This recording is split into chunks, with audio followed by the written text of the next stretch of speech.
Welcome back to Utah Jazz Media Day. Apologize for the technical difficulties you had earlier. You missed the quote of the day, which was Rudy Gobert in the third person saying this is the best Rudy Gobert there's ever been. What's that look for? Hey, wait a sec. You're not who I thought was sitting next to me. What happened? That was like... So Trey Lewis was sitting here a second ago, and then I had my head down and turned, and Royce O'Neale was next to me. What happened? The power of being not a rookie anymore. He bumped the rookie out and put himself. That was pretty good. That would have been really embarrassing for me if I opened the show by asking you a question. All right, so let's go with the quote that we didn't get. You've played some pickup with Rudy. You called it a mini training camp. Is this the best Rudy Gobert we've ever seen? I mean, if that's what Rudy says, that's what it is then. But, no, he has gotten better over the summer, so. How different was this? At this point last year, you had been kind of playing the whole summer at the U of U. I had actually had a bunch of people come up to me and tell me, hey, this Royce O'Neale guy's really good. Like, keep an eye on him. He's going to be the story of the season. Now you're established. How different was this for you, this OTA, to go through it, kind of knowing what you've already proven? I mean, it means a lot. It just shows how hard I work. And then, you know, I worked hard all summer.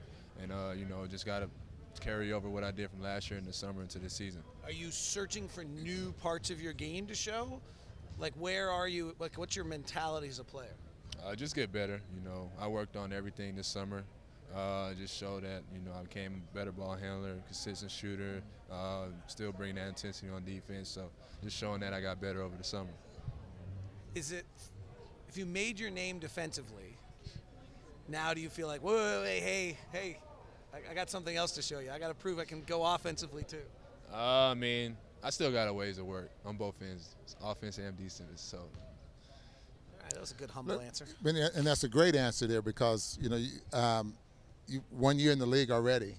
And so going around the league now and playing against certain guys in the league now, you obviously you picked up on some of the things that some of the other guys do. And I think more importantly, defensively, you get a chance to see what guys are good at for the most part and what you need to do. Yeah, definitely. I mean, having that year, you know, experiencing it the first year, and then, you know, watching film from last season games, how I was guarding people, and then going into the next season, you know, just keep watching and like knowing what they like to do. One other thing here. I know your summer was busy, junior Jazz basketball. Let's hear a little bit about that. Yeah, it was fun. I mean, you got to travel around Utah, like seeing a bunch of great cities that didn't see before. You know, talked to Ricky a little bit. He's standing right behind me. But, you know, just the kids, like, just the energy they had, like, at the clinics. And it was just fun, like, entertaining them. Now, a lot of these are one-day clinics. I don't know if you had any more in there because I've done them there as well. But you're traveling by car, aren't you? Yeah. You know, me and my guy Matt, you know, we took a long road trip, 4 or 5 day road trip.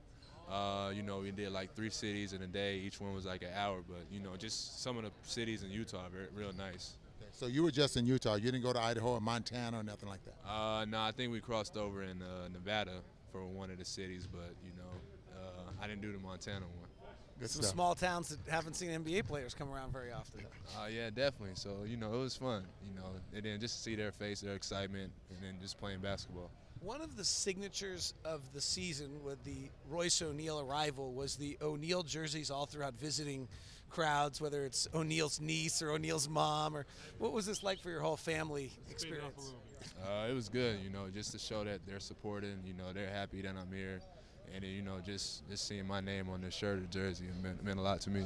I'm going to go back to a quote you gave me that I used a lot last year. I think you might have given it to me right about this time last year when I said you're playing so hard, and you said, well, I learned, once I left college, I learned how to play hard. Yeah. Can you elaborate on that for people? What that may not make a lot of sense. What did you mean by that? It makes total sense to us, but what do you mean by, shut up, Joe. It just means, you know, just compete every day. You know, it's always somebody that's chasing after you, and, you know, you just got to be your best every day. How do you find out that you can play harder than you used to play when you thought you were playing as hard as you could? Just pushing yourself, you know, finding that extra mile, you know, finding that extra boost of energy in your body that you didn't know you had, that you got to explode.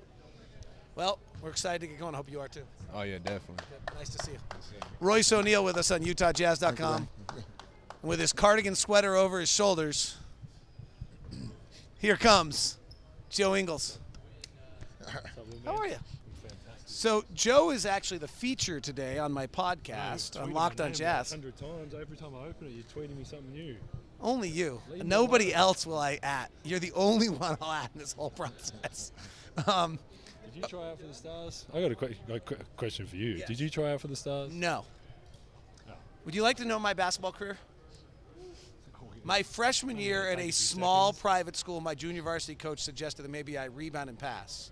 And my sophomore year suggested that maybe I get ready for the baseball season. And then you went straight to the media. Yes. Look where we are now. Neither one of them panned out. Yeah, that's why he's doing this. If I was 6'7" and could shoot threes, I'd. I'm 6'8", and I'm the best shooter in the world, so That is true. I don't know who you were describing before, but that wasn't me. You are the feature on the podcast today about the culture of the team. And what was interesting is one of the questions I asked all the players was, who's the what's the one player that's most uplifting in the group? You took Alec, which I think is probably surprising to some people. What was it about Alec that made you choose him for that answer to that question? I guess from the inside with what he went through, basically since I got here, really, 3 or 4 years ago, with the injuries, and he would daily show up and do his rehab, whatever he had to do. He would come back, he'd get back and get healthy, and then he would get hurt again. And he was always the same guy. He was always positive. He always knew he would get back. He would be out here first practice talking smack like he was an all-star straight away, and that's just who Alec is. He was so positive and confident, I guess, in his ability to overcome the injury, get back to where he was when he kind of signed his deal, I guess. So I guess every day you come in, and guys miss games all year, the injuries and all that is, I guess, kind of a part of our job, but someone who went through quite a lot of it in a pretty short span, I think it would be very easy to kind of not give up, but fall in a hole and just kind of be stuck there for a little while, and he never did that. So I don't like giving Alec much praise, but yeah, it was pretty cool to see. I just thought it was because there was always someone for you to talk trash with, because he'd always fire back. We do that a lot during pickup and during practice, so that'll start again as of tomorrow. Pickup, OTAs, how were they? Great. I got here a few weeks ago, so got the kids settled in and ourselves settled in, and then good to be here and just enjoy some nice weather and just be back in Utah. First year you were here, you were a different player. Last year you were an entirely different player. What are we going to see this year? I mean, maybe an entirely different player again.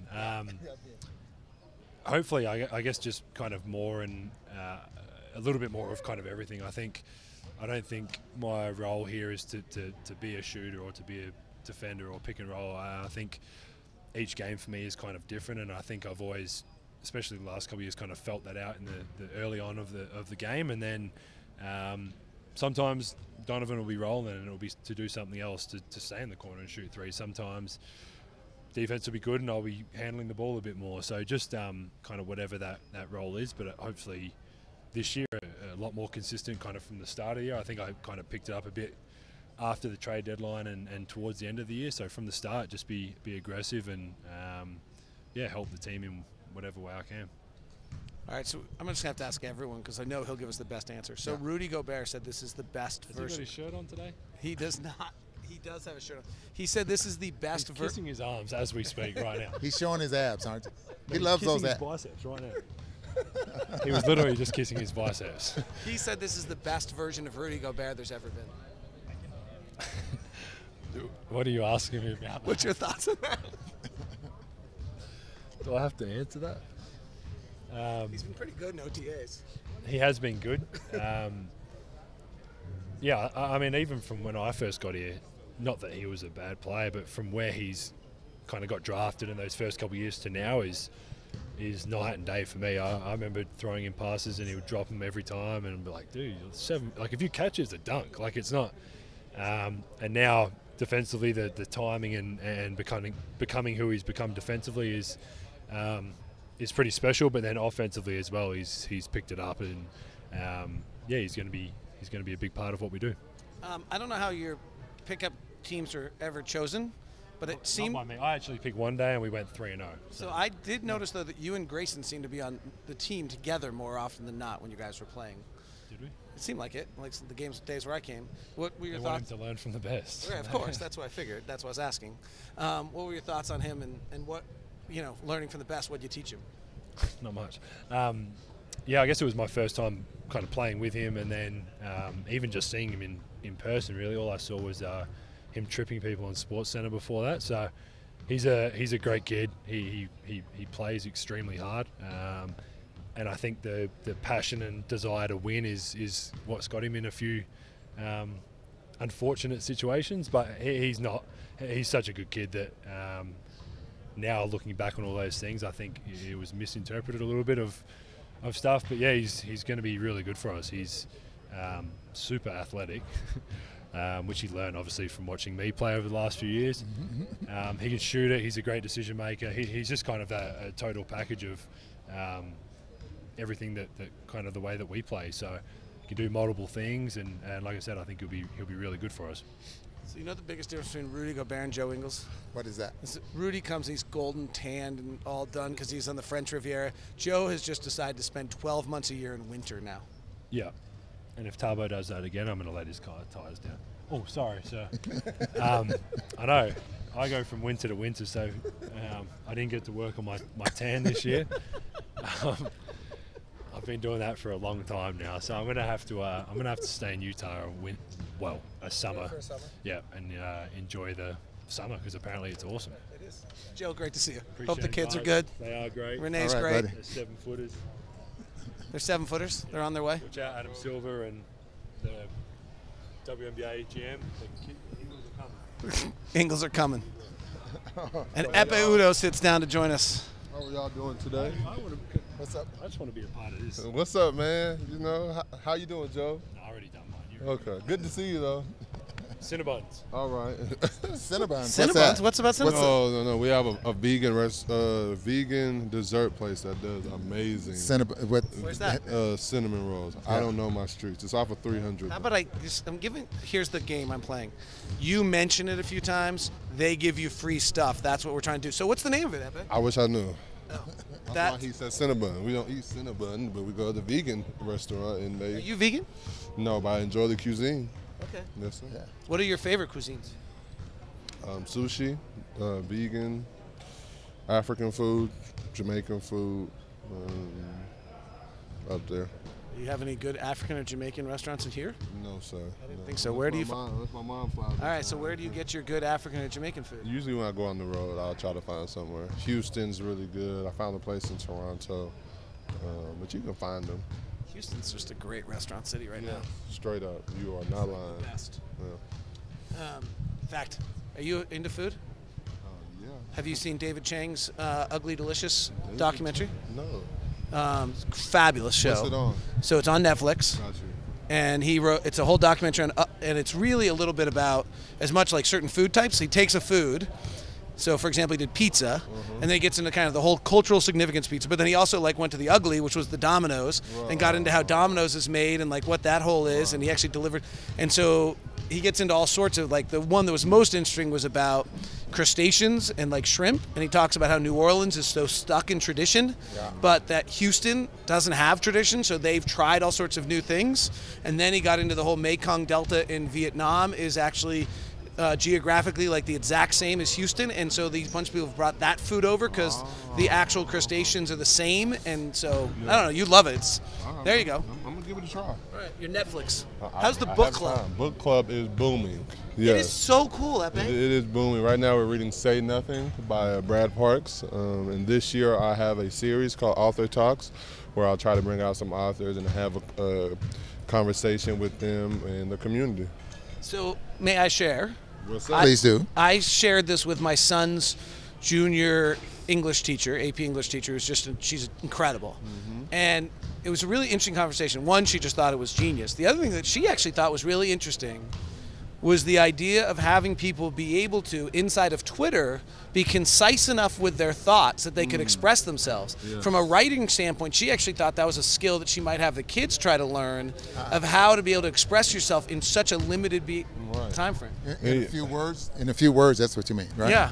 I need to meet her so we can get something together. I mean, because it's definitely the perfect platform for that. Because sometimes you don't have time to write out a short essay, and you have to be concise. And the members get their points across, and if not, they'll add another message. They feel very, when I read through it, they seem very connected to you. Do you feel that? We've built a community. You know, it's been going on for 5 years now, and I think we've built a community. And wherever I go, wherever I take it, they all come aboard. I have another one for you. What's up? Power.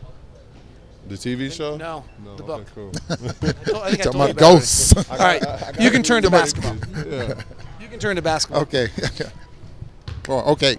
Last year, you the best, Chill, fam. best defensive player in the world. So what's your model this year? I definitely said that, and I still believe it. I'm one of the best defensive players in the world. Did you say one last year, or did you say the? I said one. But people took it as the and ran with it. But, you know, it is what it is. I still believe that. Just to continue to get better. I believe in you. That's for sure. Yeah. That Boston game still jumps out to me last year. Faves and Rudy goes down. And Rough really, game. and you get the win. Yeah, no, it was, you know, that was in the month of December. We had a rough patch. But just got to be ready. Just like this year, just be ready for whatever opportunity may come my way.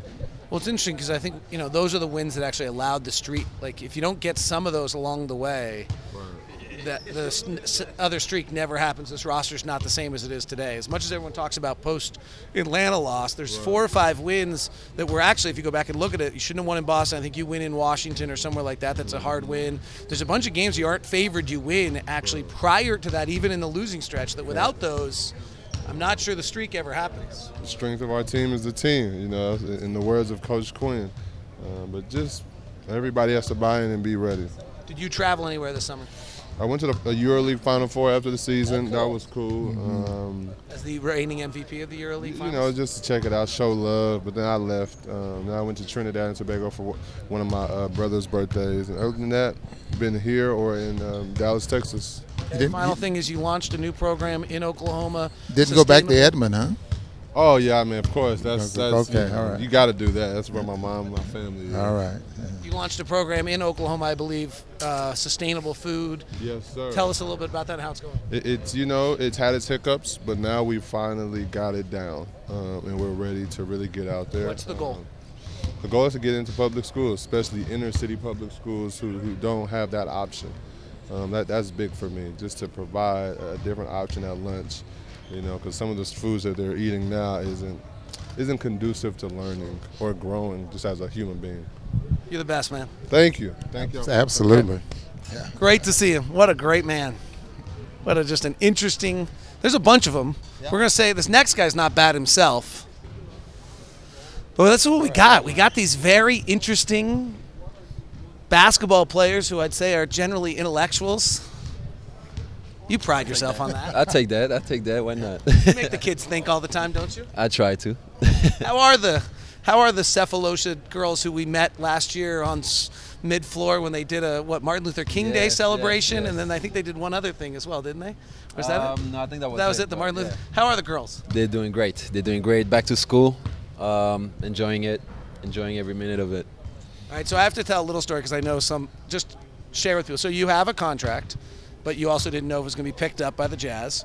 So you're renting a house last year, and the people are renting the house sell it. And so then you leave, and you actually have to give us the trials and tribulations. I mean, it's the little stuff, but there are some difficulties to this whole world. So what did you do about housing and all these things this year? Yeah, so we're still in the middle of it. Actually, we're staying at the hotel right now, looking for a place to move the family into. So yeah, not quite settled down yet. But it is. It's obviously you have the wealth to be able to handle it and figure it all out, but it's still real life that is kind of a pain, right? It is, exactly. It's small things that people don't necessarily see and think about when you think about basketball player and this and that, and there's a lot of movement and sometimes it's not easy to just relocate and go from places to places. So you had the knee injury. Were you at all concerned that that was going to change how they dealt with the contract or things, or how did that all play out? Not really, but I try to not think too much ahead. I was comfortable and confident after the season that I had that I could definitely help the team. Talking with the coach at the end of the season, I was confident also that they wanted me back. But you never know. It's a business where things change quickly, and I've learned that in the years I've been in the league. So I was hopeful that I was going to come back, but at the same time, you never know. You just mentioned something, help the coach, which means that you're helping the coach, you're helping your teammates there as well. I did notice at the end of last season, during the playoffs, that you had a lot of input, on shoot-around sometimes with the coach and with the other coaches. Yeah, it was very interesting for me, actually just to be on the other side, I would say. Talking with the coaches a lot more and seeing what, the time and work that they put into coming up with a game plan and things like that. So it was very interesting, and I think I was able to, communicate and relate that message from coaches to players. From a player standpoint, that's what you're talking about there? You have coaching aspirations, you think? To be honest, not really. I never thought about coaching or anything like that. So we'll see. But it was just interesting, just to see that aspect of the work. Seriously, I've seen how hard these coaches work. I don't mean this, even if you had coaching aspirations, I don't mean, most of the players in this league have made so much money, I don't know why I would ever coach. I really mean that seriously. I'm thinking about it as you asked that question. I think you'd be a great coach, but why would you do that to yourself? David, of just loving the game to the point where you don't want there's a way to love the game, not at the grind that those guys are on. I think my wife wouldn't like it too much, actually. No, honestly, we dedicated 13 years of our life, to this. So with the sacrifice that it demands and everything, and being away from our family, and so if I tell her that I have coaching inspiration and we have to do 10 more years, 20 more years here, I don't know how she would take it. Your 13 years of experience, what is your thought on this group and the way it's really being recognized pretty? It's got a lot of pub in the off season. It's kind of the hot pick. What's your thought on this group? My thought, is that we have an incredible team. On and off the court, we have, guys that are special characters. And that's what makes us so good, I think, being able to have honest conversation about, what guys have to bring to the table. And just, keep building, keep growing as a unit. I think, with some of the addition and everything, I'm just looking forward to the season. You and I talked about the culture for our sit-down interview. Yeah. I don't remember if you and I got into it, but there's one part of this book, Culture Code, that I'm doing all these interviews on, that talked about that being around a good culture is addictive, that you actually want to stay longer. You never want. Do you feel that with this group? Yeah. I think it's something special, that even coming into the beginning of the season in the summertime, it's just there's a good vibe around the team, around guys, and everybody's wants to work hard for a common goal, and that's special. Are you a 4 exclusively now, or you still got a little 3 in you? I think that's a question for coach, but I don't mind switching. I think talk about minutes on the floor, David. There you go. There you go. Whatever they want. Right? You want me to play the 1, the 2, the 3, whatever. But no, I think I'm transitioning slowly into being more of a 4 now, and I've got no problem with that. I think it's a fun thing actually to be able to transition into a different position at this time of my career. What does it mean? What is, from a game standpoint, what do you have to alter? Just understanding the position. I'm not so much on the perimeter just to catch and shoot. I'm on the perimeter to catch and maybe go for a dribble handoff, go for quick pass and pick and roll. After the pick, having to roll, finding that option also instead of always popping. So different things that's gonna come with being on the court. You'll figure it out. I think so. Pretty bright player. Good to see you. All right. Good luck finding a place. If anybody has a place they want to rent us Thabo, let them know. No. It's apartments.com here live at utahjazz.com. Actually, houses.com. Hey, Tony. Wait, what's our new shirt here everyone's wearing? Know about this? Sit on down. Tell us. What is we are? It's 450 players. Is that what it is? I assume so. It's from the Players Association. Oh, they're sending you gear now. Yeah. I think we got one last year, though, like this. All right, what do you got there? You remember taking that picture? George Tinsley. Yeah. Yes, sir. Who is it? That's my man. Yes, sir. Who? What Yeah. you got to share? Well, we're on like George people are Tinsley- watching this. You got to George share. Tinsley's an ex-ABA guy back in the day, and he owns a bunch of TJ Fridays and Kentucky Fried Chickens. He's in Orlando, right? Yes, sir. So that's where he sent me this picture. That's all it is. Yeah. That he had taken with That you. And was I don't like- know who the other guy is. That's Who's my father. That's your father. Okay, Yeah. all right. Yeah. But he just sent me that picture because he knew that. Yeah. Okay. All right. Yeah. Yeah, I see him often. Like when I was home, going to the gym almost every day, working out. It's cool. George Tinsley was with the Kentucky Colonels back in the day, and he was one of the guys that benefited from John Brown, who owned the Kentucky Fried Chickens. He started with one, and now he's got tons of them. That's And a cool TJ story. Fridays as well, yeah. How are you? Good. You feel? What were you like? What do you remember about this last year at this time as a rookie? I just remember it felt like it was yesterday we did this. It's just time's flying. So What do you learn in year one? I learned a lot, just especially with knowledge of about my body, just little things like that. Watching you in OTAs, you look different. Do you agree with me on just kind of watching you that you're a different player? Yeah, for sure. Yeah, I agree. Should we talk about? We don't really like to talk about specific plays in OTAs, but I'm going to break all the rules right now, just because it's fun to do. Should we talk about the 2 times you caught the ball the other day and looped him over Rudy for layups? Yeah, it's a challenge, like to get used to playing against Rudy. He's so long and he's athletic.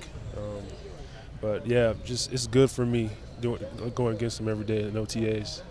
What'd you learn? What was the little trick you were using? You got 2 of them in there on quick pass releases. You got to get it up quick. If not, he's going to block it with his head. That's what you did though on both of them. You caught it and like just got it up and in, right? Yeah, for sure. Yeah, that's what I learned quickly. Is it really nice when he's that mad when you go back the other way?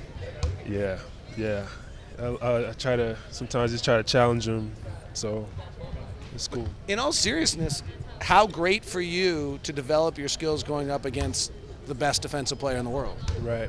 And just thinking like going against him and then going against someone not him is great, especially when we play other teams. So it's good. So would that be the biggest adjustment you've had to make from college to the NBA right now? Is how big guys are, how quick they are, and as far as developing your skills? Yeah, guys are much athletic in the NBA, and this is the world's top league. So guys are much bigger, stronger, faster. They react quicker. It's just all a process of adjusting. Summer league was good for you, huh? It was really good. I feel like I had some pretty cool games, some good games. Not too bad. I would, if I'm Tony Bradley, maybe I'm more, maybe you're a better person than I am, but I'm thinking to myself, like, okay, I waited my year, now I'm ready, but nothing's really changed. Like, how are you going to handle the patience that you probably still have to have this year, considering the roster's no different and you've got 3 centers that are really, really great players that are still on this depth chart? Just be ready when my name is called, and if not, just keep working hard. I can only control what I can control. That's what I've learned a long time ago, and just be here to be a great teammate. And if coach calls me to get in the game, I'll just try my best to be ready. Is it a mental exercise to be able to get to where you just talked about? Because I'm sure you have your own personal aspirations. Yeah, just all through last year, it's just been flowing through my mind. Just work hard and just continue to just be ready next in line. You never know what will happen. So, all right, I got one more I got to find out. Let's go back to a year ago. Our conversation was about you driving Donovan everywhere because the New York kid didn't have a driver's license. Yeah. At that point, when you were driving him around, did you have any idea what the Donovan Mitchell phenomena was about to become? Honestly, I did see a little bit, like especially with OTAs last year. I wasn't that shocked, honestly. Really? No, I wasn't that shocked. I didn't know it was gonna be like that, but I wasn't shocked. Like it just sprouted out like that. I wasn't shocked at all. Are you shocked at all how he's been able to kind of seemingly maintain his I'll go to a Utah football game one day and a Utah State the next and that whole aspect? He's honestly one of the coolest guys I've met, like especially with the popularity he's gotten over the year. He's the same person. Like it didn't change him at all, and and he's cool. You're still killing him in video games? He's probably caught up to me. He's probably playing more than I am now. Uh-oh. All right, my man. I hope you're good. Yeah. And actually, last year this time we were talking about a hurricane running through your house, right? Yeah, right. And nothing hit this time of year this year, so that's good. That's good. Great to see you. Keep working hard. You look great out there. Appreciate it. All right, buddy. You know, it's interesting, Ron, watching him in OTAs. The stride is actually the strength. Mm-hmm. You can come in, Howell. Tyler Cavanaugh sitting over here going like, really? Again? Yep. But let me finish that, and maybe Howell can add on to it. Just watching Tony in OTAs, his stride looks different, which I'm assuming, without a lot of knowledge, is just a strength issue. That he's so much stronger than he was when he first got here, maybe a little lighter, that he just looks different running up and down the floor. His jump's not a great deal different. He's never going to be a vertical player, but and then he did get the 2 over Rudy we were talking about, but he just looks different running the floor and accelerating. I think what I saw over the summer was is that his ability to rebound, but he touched on it a little bit there. It's being able to, you got to shoot it quick. But he gets it. He doesn't bring it down. I mean, he gets it and tries to put it back in right away. And as you said, he's not a leaper, so he's not playing up above the rim. He's just playing right alongside of the rim. You know, put it in. No. Something's going on behind you. Help me. So we're going to find out about the truth. What truth? He's going to tell us the truth about travels with Rudy this year. Oh, great. Great. All right, so who made the plans this year? After last year's little dispute, if those who don't remember, last year Rudy said, I have to make all the plans because Raul never does make the plans, and so I have to make all the plans. And Raul said, it doesn't matter if I make the plans because Rudy changes all the plans anyway, so why should I ever make the plans? That was the story last year. On the travels and tribulations of Rudy and Raul, what's the story this year?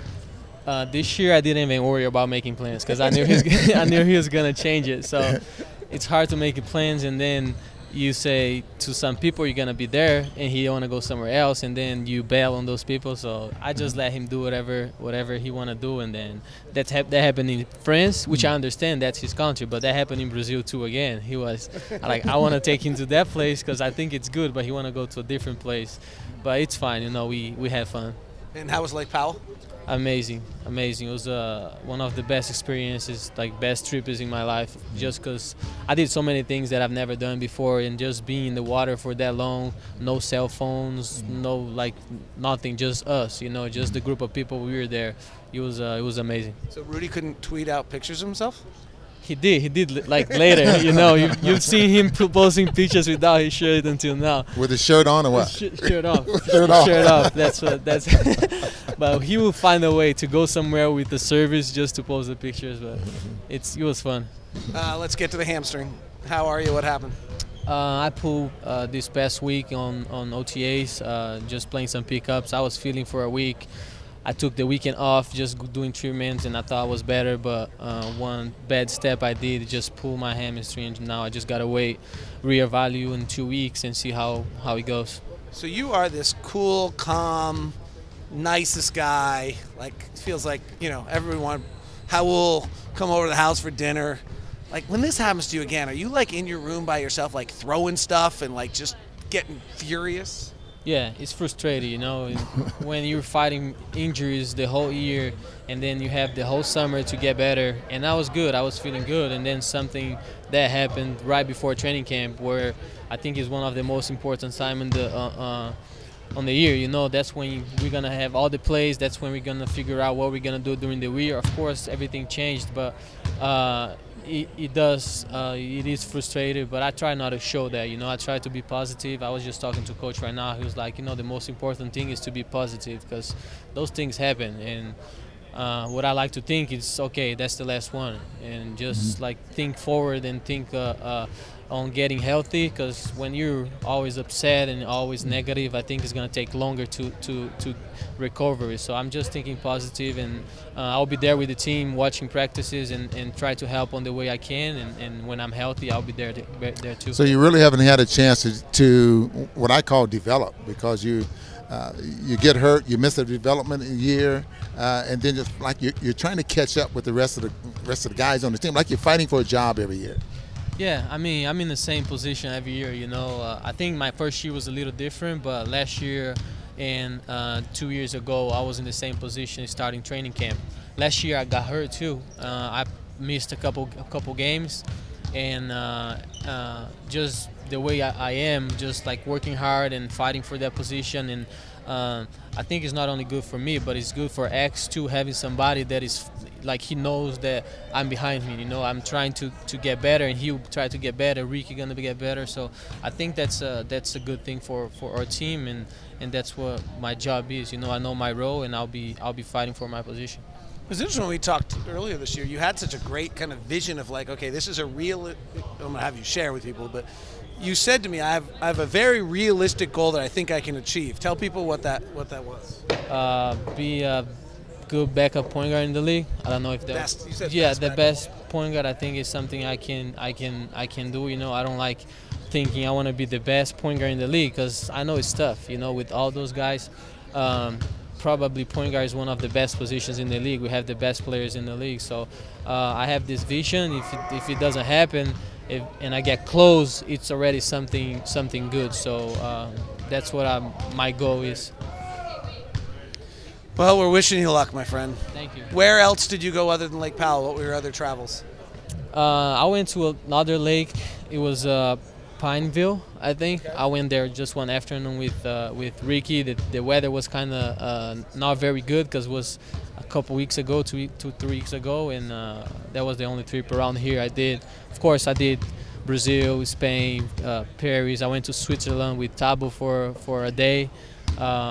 I went to Mexico with the NBA, so I've been all over the place. Good for you. And you went to Spain to see Ricky? Or? Yeah, I was there with Ricky in Barcelona for like 10 days. Barcelona, incredible? Incredible. Right you played now, there, didn't you? No. I played cities around there, but right now, if I retired this year, Barcelona would be the city I'll leave. Okay.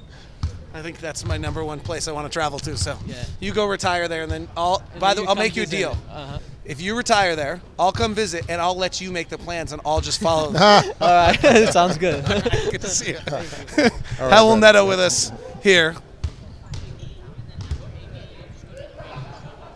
Okay, sounds great. Thank you. Sorry, some planning going on.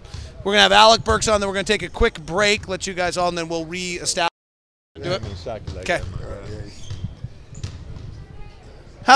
Should we talk about the guy most affectionately referred to as Smiles? Your father? Yeah. He's the happiest guy all the time. How's your dad? My pops, living life to the fullest, and just living life, man. What else can I say about him? I don't know, but You got a good life. I'll tell you what he's doing. He's bragging about a golf game that he does not have. Really? That's what.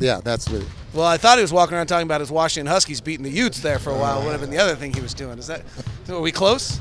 All the above. Let's go with that. You know? All right. How's your little one? Man, getting big, man. Running around, just personality, everything, man. She wild. She's funny, man. What's the best part about being a dad? Man, every part of it. Just seeing her grow every day. Doing something different every day. That's the best part to me. Just all your toughness and all your it's gone, huh? Man, I thought I showed no emotion, all that. She changed all. She changed all that. My kid, I always tell the story that I never cried. Then I got married, and when my wife walked down the aisle, that was like, okay, holy smokes, like you're willing to walk down the aisle to be with me, so tears flew. Yeah. Then I had kids, and they drove like a 2x4, like a 4x4 through me, and now like it's ridiculous. Now it's stupid. Now it's like anything happens, it's like, oh my gosh, that's somebody's a parent to that child. Poof, all the time. Nah, I ain't like that yet. I know. You're still tougher than that. Yeah. I ain't better like that, but I'm getting married soon, so maybe take it. When are you doing that? Next year. We'll have to revisit this when they walk down the aisle to come see you, man. We'll see what happens. I don't think it's gonna happen, but we'll see. You never know in that moment. Have you asked Joe about this? Joe Ingles? Yeah. Nah, I don't want his opinion on this. So I remember the story, I think, on Joe with all of his like Australian football guys is there was some big bet and then Renee came. It was over. Like he totally lost it. Like I bet. He seems like that. I can see him right now. All right, so you want to keep trash talking him because I'm about to tell you that he gave you the biggest compliment of anyone around. So if you want to dog him a little bit first, then we can talk nice about him. However you want to do it. It don't matter to me. So you and I haven't done this. We're about to do it in a few minutes. An interview about culture in this team and how everybody came so close. Yeah. And one of the things I asked all the guys was there's this study about how if you put a group of people and you bring one positive person in the group, it lifts productivity even if that person doesn't actually do anything on the task. And I asked him who that person is on the team. You know who he said? I don't know. He said Alec Burks. Oh, yeah. I mean, I am that guy, I guess. I don't know. I am that guy. Say, I don't know, man. I mean, everybody like being around me. I don't know what it is. You got to ask him what it is. He said a lot of it had to do with while he watched you go through the rehab. Oh, yeah. That you always stayed up. Were you aware of how much your teammates were taking cues as you went through those struggles? Not at all. I was going through my own. I was later just focused on trying to get back to who I was, so I didn't pay no mind to how they was looking at me. But I was here though, so they could see me. I was working, so I mean I appreciate the compliment. I just got told to rap with you. Okay. I have more for you, but somehow you paid him off. Yeah. You know me. And Ron had the really tough questions, but you don't. More about his dad than anything. All right, about his dad's golf game that's not real. All right, I got told to rap, so I'm going to let you rap. I think you might be staying here with me. Our coach is coming in. Then, all right, then you're free for me. Thank you. We're staying with you. We lied. We're not UtahJazz.com breaking. I think we're grabbing Coach Snyder here Quin. for a second. Yeah. All right, Ron, you take this one. He'll just give me a hard time the whole time. Oh, yeah. Coach? You're going to do the bond thing on me, whatever, no? Honestly, I'd consider that to be a compliment. Well, you thought you was going to get bumped? Are we on TV? We're on UtahJazz.com. Is that classified as TV now? Video. Yeah, video. Who knows what anything is anymore? Absolutely. Busy summer? Yeah, good summer, Booner. I think when the season's over for me, we try to get away for, a few weeks just to collect yourself and take a deep breath. And then we come back and, the draft preparation and going into summer league and free agency. And then as things kind of start to slow down in July, you get a chance to spend more time with your family and do all those things that are on your list of things to do. Let's go back a ways here because when basketball used to be a seasonal sport. Yeah. Now you're saying you only get about 2 or 3 weeks off and you're back to work. Well, it's different, because I think the off season. Amy, my wife, the kids around. She doesn't call it the off season. She calls it Snyder season, and that's her time. So, but just the fact that you don't have games.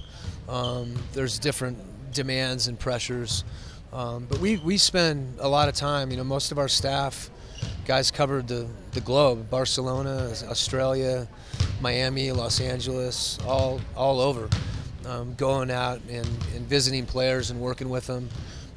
And then there's certain things in the summer that are part of the building process. That are important. So, but again, it's different. The mindset is different. I try not to be demanding in an administrative way of our staff. I try to meet as little as possible during those times. And I have a lot of trust in our staff that if there's things to do, they get it done. But there's so much proximity and so much intensity during the season that I think it's important for people to get away and need to. Which brings up a point, the communication you have with the players on the off season. I mean, this is something, I don't know how new this is, but it's something that the Jazz do that probably a lot of other teams don't. Maybe, I know we do it on a pretty high level. Really speaks to the relationships that our coaches have with the players. If Jay's in Miami and he doesn't really like Johnny, he's not going to want him to come visit him. By the same token, it's not just personal, enjoy someone's company. It's respect. So that, when Tony Lang goes to visit Fave in Atlanta, there's a respect there that those guys can work together. We went and Jeff Watkinson went to see Ricky in Barcelona and was able to do some work with Ricky and the people Ricky's working out with there. I'll take that trip. Yeah, that's a good one, right? Yeah. Zach, we feel so sorry for Zach when he has to go to Australia, right? Yeah, exactly. I keep kidding him, though. It's wintertime there. So. Well, we saw Joe. It looks like he's seen the sun none. So. Joe's got a healthy complexion. There's a phrase that's most often talked about in football, which is that the league will catch up to something, right? So that if you're playing the too deep zone, that the coaches all in the offseason figure it out. The NBA is beginning to get that. Can you give an example to our viewers, of maybe something where your coaching staff dug incredibly deep on something during the offseason, which would be an example of how the league catches up to some things? There's certain kind of actions and concepts that usually you see a certain team be able to execute them very well, and then other teams start doing them, and pretty soon it becomes less of a game plan appropriate emphasis as it does of general emphasis. So it essentially changes your strategy. The most obvious one right now would be the switching, someone gave me the percentage that it's gone from like 8%, I guess they're talking about pick and roll, to 14%, and it may go up as high as 30 or 40. I'm not sure that's going to happen personally. I think it may be a little bit of an overreaction. But what's happened is because of the switching, there's been more isolation. So I think the league will begin to attack the switch in other ways. There's a big emphasis on freedom of movement. When teams are switching, if you're not able to slip or to roll or to move, it makes it very, very difficult to attack the switch. You mean freedom of movement like away from the ball too, that they might put an emphasis on? Because this would be really good for your system. Away from the ball, yeah. This would be really good for you. And I think good for switching offenses, because when you set a screen and someone switches, if you're below them, you've got a basket, but you have to be able to shed your man to catch the pass, and so it's a different. There are different situations that I don't think people have seen as much of, and now the league office and the officials are looking at it, saying this is something that we want to look at. And again, some of it stems from the fact that when you see enough isolations, people don't associate that with the brand of basketball that they want to be played in the NBA. So it's a little bit like almost, are we going backwards to a time when the NBA was more isolation oriented? I don't think anyone wants that. But there's other ways to attack the switch without isolation too. But hey, if we give the ball to Donovan in the high quadrant, that can be pretty good offense at times. I don't know if you get into WNBA, but over summer, David and I played a little golf over the summer, and I watched a couple of ball games, and the impact I think that men's basketball have on the WNBA, I didn't see too much different in the game other than they were women out there on the floor. From switching to slipping screens, just doing so much. So the NBA has had an impact on the WNBA. It's an interesting kind of phenomenon, Lunar. I think it's true across leagues, the WNBA, the NBA. I think it's true across college to the NBA. I think it's true internationally that and it can go different directions too. It could be something that's filtering down from the NBA to the WNBA. It could be something that's filtering from the WNBA to the NBA, which was what we saw with Europe for a lot of times, where there'd be something that would be going on in Europe. I've watched European basketball for a long time to try to pick things up, and I think the same thing is true of the WNBA. I had Vince Lagarza, one of our assistants, tell me the other day about the Sparks running a jump ball play. And so I think from a coaching standpoint especially, there's good coaches on every level, and you can learn a lot from anyone. Thank you very much. We appreciate it. That's Quin Snyder, and now I got 7 things running through my head because anytime you talk to Quin, you're... So Quin brought up one of the most interesting things to me in the league right now. And Ricky... All right, rock, paper, scissors. Wait a sec. One time or best out of 3? All right, wait a sec. Excuse me. Move this way so we have better TV coverage. Oh, no, he's not. Are you going to do like that? No, okay. Spanish boy. What? You're going to shoot? Rock, paper, scissors, shoot. All right. Rock, paper, scissors, shoot. That's 1. Rock, paper, scissors, shoot. 2. That's 2. Come on. Jae Crowder. Y'all saw that, right? Fair and square. No, yeah, that's how we do it. What is your strategy there? So the reason you were able to bump him was that you got the same amount of years in the league? Yes. So that meant, okay. I mean, just been figured out from there. Yeah, all right. A fair game of rock, paper, scissors, shoot. You got this sleeve on. People can't see. What they want to see. Look at this. Look at your arms. What you want to see? Look how different they look. Different crowd this year, physically, mentally. When you walked in, Jay and I've talked to her this year. Like that? Yeah, absolutely. Yeah. When you walked in, remember when you walked in the room when we did our interview? You was like, whoa. I mean, the beard covers up I think it's hard to see facial, so All you can see is the cut arms, but I feel good. I feel pretty good. What was your off season? Well, I trimmed some weight. I dropped 14. I wanted to get more mobile. I wanted to get just more mobile like I used to be the year before last. And I think I had to just cut back some weight. 51% of your shots were threes last year. I love it. Can you do that again? We'll see. We'll see how I go. I want to make more than what I made last year. That's fine, but still 51% taken is great. Well, that's the league. The league has changed a lot. Obviously, the three is a freaking layup now. Guys shooting threes on fast breaks, whatever. But it is what it is. That's the league right now.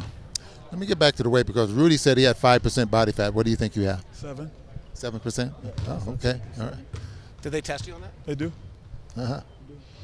What is so you're going to play the 4 predominantly, I'm assuming. Maybe a little 3, but predominantly the 4. You got LeBron James saying he's going to play the 5, so I think LeBron can play anywhere he wants. That might be out of necessity. No offense to the Lakers. Have you seen their 5s? I talked to him personally. That's my friend still, and he said he want to play the 5. Okay. We'll figure it out. What does the law? So if you're gonna have to play the 4 and the 5, and you're losing weight, what does that allow you to do? Like it's right. Do you understand? My strength is still there. I just want to be more shifty, and I felt like last year, come playoff time, I ran out of gas mentally and physically. I was just fatigued. A lot was thrown at me, and I just felt like I was kind of tired. I was wearing down, and my energy level was not where it should be on a daily basis. So I think I had to cut back a little bit, change my diet a little bit. Without getting too deep, what do you mean by mentally? Well, the passing of my mother weighed on me. That's my first time ever in my career that basketball was like in the back burner. I didn't want to play basketball, to be honest with you. I didn't want to. When I got traded here, I didn't care for basketball like I should have because I wasn't mentally where I need to be, and it just weighed on me a lot. I didn't have fun last year, and I want to get back to it. As you can see, my energy's up, and I'm having fun with it again. I had fun with training again once I got back mentally right. You know, they say about grieving that you have to do everything once first, right? You have to have your first Thanksgiving. You have to have your first Christmas. You have to have your first all those you have to have survived all of those moments once to get through the grieving. So what you're saying makes a lot of sense. That how important is it to be back in the group and to know what the group is that you're coming back to? It's very important, and it's very fulfilling for myself, and just to be back and be around the guys and have fun and smile and have fun with everything. Media day, having fun with it. Everything is because at the same time last year, like I said, I didn't have fun with it. And once you don't have fun with it, you can't give your all. And once you know what I mean, triggers on down. So that's the numbers and everything. How I played last year was what it was. I wasn't having fun with it, and I didn't want to play basketball for the first time in my life. We were only like plus 17 when he was on the court with Coach Harper. Don't worry about it. Go ahead, Rob. Should be better this year. I'm good. I'm good. Right. I'm good. I loved the purple. You got the purple picture and sent out picture jersey and sent out to your dad and show. What was his reaction? I need a jersey. That was his first thing he said. I want that jersey because I want to hang it up beside mine. He has the same one framed of himself. I'm getting the same. I have a white. They gave me a white one. The Jazz gave me a white one. So just to see those jerseys, those threads coming back around, it was special for him. I know it was special for my old man. So I can't wait for him to see us play in them. Are you guys? I don't know anything about are you guys tighter now? Like he was around a lot. He was really connected when he, like there was something that seemed to ignite in him, like brought him back around. I lost a parent. I lost a parent. So now he's mom and dad. You know, now he gets extra phone calls, and that's the way it is. And it did make us tighter. I have to say that. And then me and being traded here was like a story, dream come true for both of us. It was like a story that we never would have ever imagined. So just all of that happening, he's very excited about it. He comes here often. He loves it here. He loves the golf. He loves how far the ball goes, more here than anywhere else. So he loves it here, and I bring him here as much as possible. Travels in the off season. Where'd you go? Well, I live in Florida, so I always stay down south. I came to Vegas with my teammates for summer league, but I stay down south, and I went to Bahamas 2 times. That's my place. I haven't done Bahamas. What's it like? I like it because I'm a tourist, but they don't treat me like one because of my hair. But most of the guys know when I go to resorts and stuff like that, obviously they know I'm a basketball player, but I just like getting away. I like getting away from everything because it's different from being in the States. You know, in the States it's like everyone knows me and everyone wants a picture, and I just can't enjoy being a regular civilian sometimes. And when I go out of like Bahamas or out the country, it's more chill and more I can spend time with my family and be out in public. How the littles? She's good. She's in school. I moved to Draper I drive 20 minutes to practice every day because I wanted to get outside of the city. Because I was next door to Coach last year, and my doorbell was ringing with kids. Is Jae Crowder home? Is Jae Crowder home? And I was like, oh, it's a little too much for me. So I moved houses. I moved in Draper. I moved out the way a little bit. I drive 20 minutes every day to practice, and I love it. Same thing I did in 20 Boston. minutes, that's nothing. That's nothing. Absolutely. That's nothing. So I'm willing to do that, and that's what it is. But as long as you're close enough, you can get back after shoot-around to get home before. I'm good. I'll be fine. Trust me. I get a schedule. I get a routine. Cause I did the same thing when I was in Boston. I stayed 25 minutes outside of the city because it's closer to the practice gym. So I'll be fine. It'll be good. All right. Well, we're excited to see. We're excited to see you. Thank you. I'm excited for the year. Appreciate your time. Thank you, Yeah. That is Jae Crowder. All right. So let me go back to what Quinn said that jumped out to me, because I think this is as we're waiting for our next person, I think this is the #1 story in the league. Everyone's talking about switching. You can come in, George. Let's see what George says. We'll see what George says. Yeah. He's a smart basketball guy right here. I like to think so. Not all right. You guys. So everyone's talking about all the switching, and there'll be more of it, and people will focus because of what Houston and Golden State did. But the fact is that 7 of the top 9 defenses in the NBA last year played drop the big. Yeah. So if you look at actually the best defenses in the NBA, they're all teams, Toronto, Portland, San Antonio, Utah, who drop the big. Right. Boston's a little unique in the way they play. Right. And Houston was one of the better defensive teams, probably won't be this year, frankly, with their roster changes. And they switched. So as much as I actually feel like, this is my personal opinion, remember 2 years ago when everybody tried to play like the Warriors and made a fool of themselves? Washington did, everybody did it. And everyone thought they could be the Warriors, except for the fact the Warriors were the Warriors. Houston was unique to how they played, and with Capella and Ariza and Babute, and Golden State's unique with Draymond Green. And everybody who tries to play this switching style that doesn't have those personalities, it's going to look silly by the end of the night. And the dropping the big is still going to, by halfway through the season, is going to be the successful, prominent defense in the league. Players, teams with the bigs that play big benefits from that more so than who didn't have, well, any team that doesn't have a big guy. All right, from a player's perspective, what's your thought on that? Yeah, no, I think you just have to play to your identity. I mean, obviously, everybody knows we have Rudy in the middle, and he kind of erases everybody's mistakes with us flushing guys to the rim. So that's really easy for us. But, you know, obviously, I think switching is what it is, and it can be exploited. And I just think teams need to play to their identity. Obviously, the NBA is a real copycat league, but I feel like the best thing for us is we did what worked for us. You know, we didn't try to do what Golden State or Houston was doing. We did what worked for us, and I think that's the best thing for us going forward is when we stick to who we are and what we know how to do, I feel like that's when we're the most successful. Now, to continue the conversation, the one thing I do think is unique to who we are, or you are, is I do think there's a chance with Favors at the 5 you could switch 1 through 5.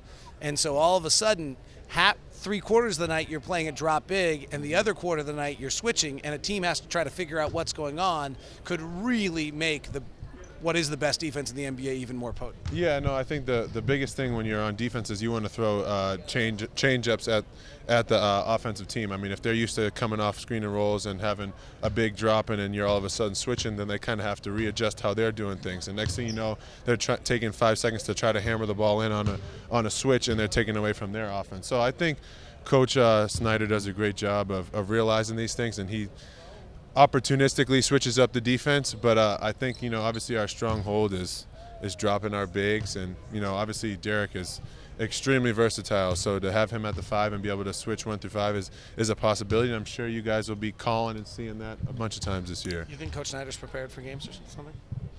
Prepared for what? He's prepared. I think he's prepared for the questions you guys are about to ask him today. That guy's prepared for everything. What's about to happen the millisecond before it happens. You got the contract. I did. That's where I was going. All right, there. you go there. Now go ahead. I just finally get the contract. I mean, you have to work very, very hard now, and now you're in a position now where you're not having to try to make a basketball team. Right. You know, I think the biggest thing for me is the hard work actually really starts now. I mean, now you really have to show your worth and really go out there and take advantage of your opportunities and come in every day and continue to be a pro. I don't think much changes when it comes to workload. I think you got to come in and still be that same energy guy, and when you're given your opportunity, take full advantage of those. I mean, obviously it's a little ease on my bank account, that's for sure. But I mean, I think the best part about this organization is coming to work every day is fun. Like, I look forward to waking up and hanging around these people and these guys and this staff because it just makes doing what you love even better. Did you feel this coming because they put the ball in your hands in Summer League? So you had to have the confidence for them. Yeah, no, I felt really good, with their direction, what they were going with Summer League and really trying to showcase me and things that I could do. And I felt really confident, and I felt like I played well enough to earn that, and that's what I was gifted with. And now I just got to continue to take one step at a time and continue and gradually get better and work on things that I need to work on to get on the floor. I know you work very hard on your game, and I know last year you talked about trying to improve in golf. So which took the center stage? Basketball still took the center stage, but I got my golf game to go under 100. So I'm pumping my fist in the background about that, but I still got a lot of work to do. Do you use the simulator? I get in there every once in a while, but sometimes I forget my login, so I have to borrow someone else's if they're walking by. But I get in there whenever I can. Who was the first phone call after you signed the deal? Probably when you found out.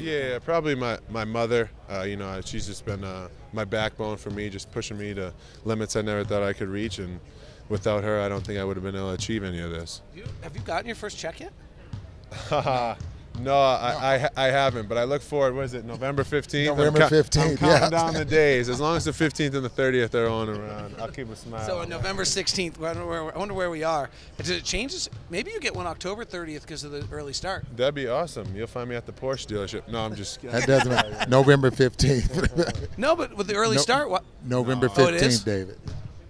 You don't get an early check now? No, but it's okay. We're well taken care of around here. I'm so sorry. You have to go another 15 days. Gosh, that's a big 50. That's a lot of interest, though. I got a compliment for you. We'll never know how it plays out, but last year we were walking around OTAs and everything. Everybody was talking about Royce. And they were saying, you got to keep an eye on this guy. This year, everybody's talking about you. Just that you're playmaking for and some of the things you're doing out of positions that you're going to push, that you're going to really to push. Yeah, no, I think I'm just coming in here and try to become better every day and really help the team and where it needs to be helped, whether that's space on the floor or playmaking for others. I think the biggest thing that has helped me here is that they value guys that can think the game, and I think that's something I do really well. It's definitely not dunking over people. So being able to think the game, I think guys here excel when you're able to think the game under Coach Quin's tutelage. I think you can take it really far. So I'm just ready to be prepared and take advantage of all my opportunities that I'm given. Congratulations. Thank you so much. George Niang with us. Appreciate it. Should we let Tyler Cavanaugh finally get over here? He's been sitting over there patiently. Where's Ricky? Oh, but wait. Let's see now. Faves gonna. Let's see if you can start before Faves notices. Do you have to go?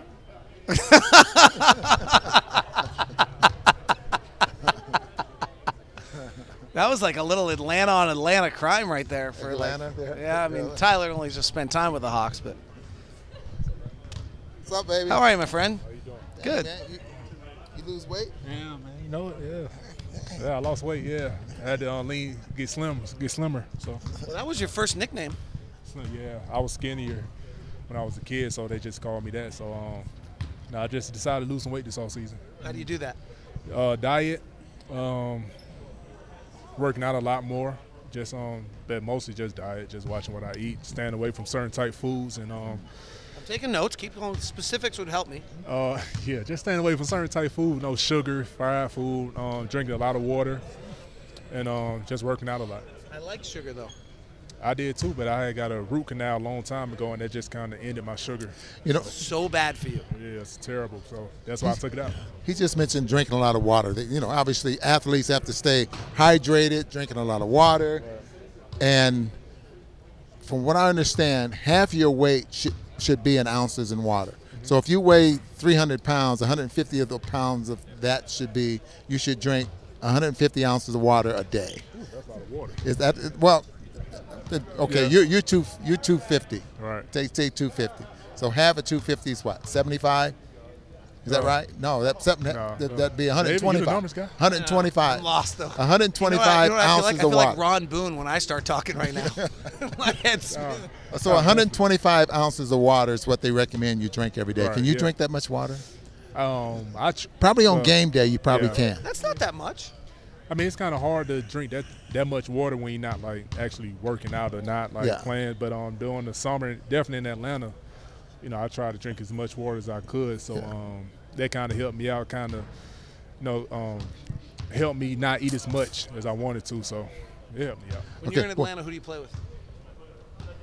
Do you play pickup games? Or? Sometimes, not a lot, because my style of play is not for pickup. It's just I'm just out there just beating up people. So what are you talking about? Your corner 3 shooter? Yeah, I mean, I do it. I play pickup occasionally, but not as much. Not as much. You and I sat down in Memphis. I don't know if you remember. We didn't really sit down. We ended up just sitting next to each other. It was right before the trade deadline. There was a weird conversation, kind of wondering, like, oh, is this like the last, like, after 6 years, is this the last time we're talking? Right. We had another one of those this year. Thank goodness both of them turned out to not be true. You said to me in that conversation, I finally figured out how to block out all of the noise, how to just enjoy myself in the moment. So how do you do that? I deleted Twitter and I deleted Instagram off my phone. That's how I did it. You know, just deleted social media. I didn't get on the internet, type in stuff. I just left it like it was, so I didn't hear anything. So I was just enjoying where I was. If I would have got traded, I wouldn't have known. They would have had to like call me or somebody would have to tell me. So I just deleted all those distractions off my phone. I didn't watch ESPN and NBA TV. I didn't watch none of that stuff. I just enjoyed the moment. I almost felt as well, though, that there, like, you, even if you don't have people telling you, you know what's going on. You know there's a trade deadline. You know there's a free agency. So how do you get your mind to not go off to in the distance? All right, I mean, I know in the back of my mind, I know what's going on, but it's just the other stuff. Like, you look on Twitter and it might say everybody got their trade proposals or whatever. So it's like, why? And then Instagram, they got all that stuff. So it just getting those distractions also in the back of your mind. You already know, like, okay, maybe I can get traded, maybe not, but it's not as hard on you mentally when you don't have to see all that stuff and hear all that stuff. So how would you convince a young player for that to be true when this is so much of who they are and what they're all involved in? I mean, it's up to them. I mean, obviously you can't tell somebody what not to do. So I say you just got to have tough skin. You got to be mentally strong, mentally prepared for that kind of stuff, and you can't really take it personal because it's a business, and you know everybody on social media have their own opinion. So you just got to have tough skin and just be strong mentally, and just have enough confidence in yourself to be like, you know, they can say what they want to say, but I'm not gonna let it distract me, or not gonna let it, you know, mess me up mentally to where I can't perform right on the court. Did you have that at 23? Kind of, sort of, but not really. Kind of, sort of. Yeah, kind of, sort of, but not, I mean, 23 is tough because you got people saying stuff, saying this about you, saying that about you, and it's kind of like, so I kind of let it affect me on the court, but as I got older, I kind of, you know, realized that, man, I don't need to be listening to this stuff or seeing this stuff. I don't need it, so that's why I kind of just got rid of it. What did you work on over the summer? Definitely worked on my corner 3. Definitely worked on different actions out on the court. Definitely worked on my body, making sure I get a lot of cardio in, endurance. Got a lot stronger. Made sure I came into camp 100% healthy like I did last season. And really just kept fine-tuning my game. So in the locker clean-out, are those some of the things that they wanted you to work on? Yeah, definitely wanted me to work on my corner 3 shot. Definitely wanted me to have a better free throw percentage. So I definitely worked on all that this offseason. Do you know how many dunks you had last year? 150 maybe, I think. Exactly. Do you know how many you had the year before? I want to say like 60 maybe. Yeah, 52. 52, yeah. Do you know what your high before last year was? I don't know that. Like 100. Like last year was crazy different. Yeah. What allowed that to happen? Obviously me getting healthier. Finding ways to be more involved in the offense. And I guess just really dunking everything besides laying it up. Just going to the rim, just dunking. I think that's the most important part of it. I think that's the part that helped me out a lot more. Instead of just laying it up or looking for fouls in traffic, just go up and dunk it. Do you know who led the NBA in shooting in the restricted area last year? No. You got any guesses? No. Derrick Favors. So if he asks you that question, obviously it's a leading question. He's right. I just want to hear him say it. I just want to hear him say it, yeah. So let's get to the really important things. You made your debut as a reporter breaking news. How do you like being part of the media there? I like it. I like being on the other part of it. You know, it's kind of fun. I wanted to go to the to the Stars tryout. You know, I want to go there with my camera and have a notebook and have like a little microphone. I wanted to do it, but I had something else planned that kind of came up too late, so I didn't have a chance to do that. But I'm gonna try to make it to the next one. All right, we'll find. I can find media opportunities for you. Come up with a nice polo shirt on and stuff with the khaki. Well, it depends. You're gonna dress like Tony Jones goes to practice. You're gonna dress like Ron and I do. Go like Ron, man. Ron a fashionable guy, man. Come with the polo with the khakis on and the baseball hat with the camera phone, and I'm gonna be tweeting play-by-play. So we'll see what happens. You have to turn back on Twitter, you know. Yeah, I'll turn back on for that. But after I'm done with that, I'm going right back on. All right, great to see you. Did you ever think you're going to be in another uniform?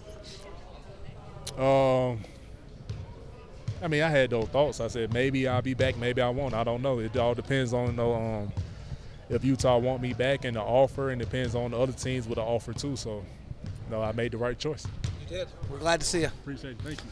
It's been a long time. All right, buddy. Long time. What are we at? This is year 7 or 8? This is my 9th year. 9th year here? Wow. 9 years. Wow. Oh, we have one of those. We have one of those cameras in the house, like the frames, and there's all these pictures of my little tiny daughter with Derrick. There was and it just keeps coming up, and she loves it. She's always looking. Now we have the new ones because you're always so nice to her. She'll be there on the open gym. She's like, "Can I see Derrick?" Okay, that's all she wants to do. See Derrick. Cool, yeah, so you bust her. Ask her why she's wearing a Donovan Mitchell jersey when you see her. That ain't right.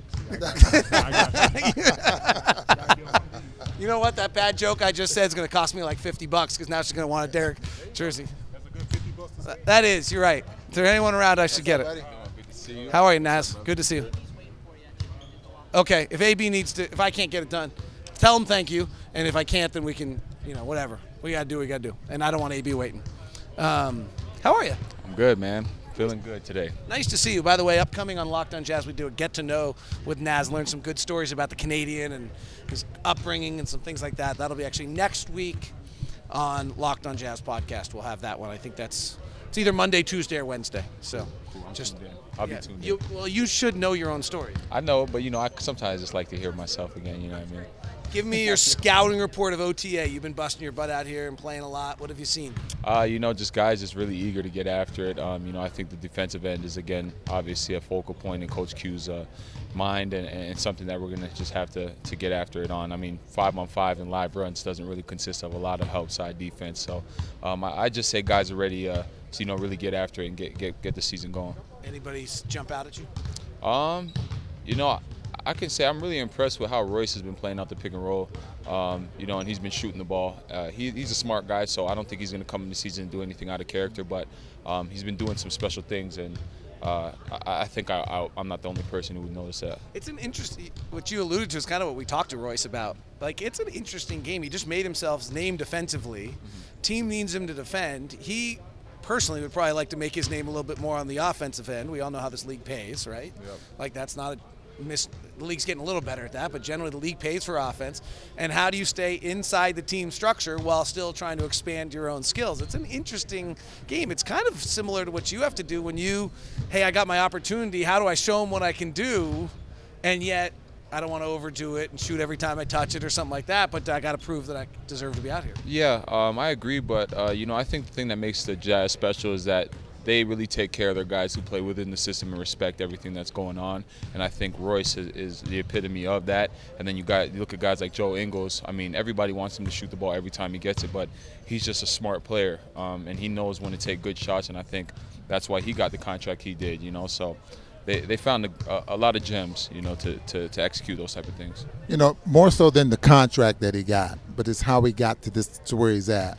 Because when Joe first got here, he's not even close to the player he is now. I mean, when he got here, he was trying to survive in the league. He was trying to be a playmaker, never even looked at the basket for the most part. But he found a way to stick with his team and make an impact on the floor for the most part in a short period of time. And now you look where he's at now. So I think that you get those contracts, that kind of money by recognizing what levels you have to get to in order to get here. Absolutely. That was just a comment, not a question. Yeah, no, yeah. I need all that knowledge. You can drop those gems anytime. I need that. Does it matter to you that this organization just took a guy that was on a two-way in George and gave him a contract? Does that jump Is that noticeable to you as a guy who's on a two-way? Yeah, I mean, I'd be lying if I said I didn't. You know, a common thing that I've always heard around this organization when I first got here is they take care of people who's their own. You know, they like to do that. From back in the day, they've stayed true to their tradition. And, I mean, you look at a guy like George, he came in and contributed in the way he did for the Stars. And, I mean, they blessed him with a nice contract, you know, and I'm in a position that I'm trying to do the same. I just want to take care of my duties, just be a fill guy whenever I'm called up to the Jazz and be a captain, a leader when I'm down with the Stars. You know, that's definitely something that sticks out to me. What are the things in your game that you have to either tweak or improve to make that jump? I think the way I played in the second half of the year is the player that I've become and that I just need to reiterate every time I step on the court. And that's, you know, run the offense when the ball's in my hand, make the simple plays, and I think just knock down open shots and guard, you know, whatever position I'm at, whether it be the 1 or the 2 to the best of my ability. I think if I do those things and be one of those players who's a field guy, you know, not trying to do too much anything outside of what the offense and what this team needs from me, I think I'll reap the benefits in that way, and we will as a whole. No one was rooting for this. It's unfortunate, but Raul's hamstring means you probably get a little extra run in training camp at the 1. Like, those are the little moments in time that you got to be ready for. And don't forget the story I told you last year. Yeah, I do. I remember that. You remember that story, right? I do. And you're right, you know, and it's tough because Raul's my guy, man. That's definitely one of the guys on the team that's really, like, gone out of his way to make sure I know certain things on the court. You know, off the court we hang out a bunch. And, you know, it sucks when a guy like that goes down. But he's a guy that I've watched very closely, seeing the way he does things, and he's very strategic, and it's what's keeping him in the league, and that's why they re-signed him, you know, because he's a pivotal point to this team when guys go down. And, you know, now it's my time to, you know, step in until he gets back, and just, you know, whether that be on the bench getting waters for guys, giving them high fives, or I get on the court and I have to do little things, I'm going to do everything I can to, you know, just help the team, and he's a guy who does that. Awesome. Best of luck. Rooting for you. Thank you, man. Always a pleasure. All right, buddy. Appreciate it, bro. Yeah. Tyler, we will chat at some point. At some point. Well, I got Donovan right now. Tell him to do whatever he needs to do. Whatever he needs. Hello. Hello. How are you? I'm good. How you doing? Good. So are we on? We're on. Oh. So when we sat here last year, did you really? Man, it feels like ages ago. No.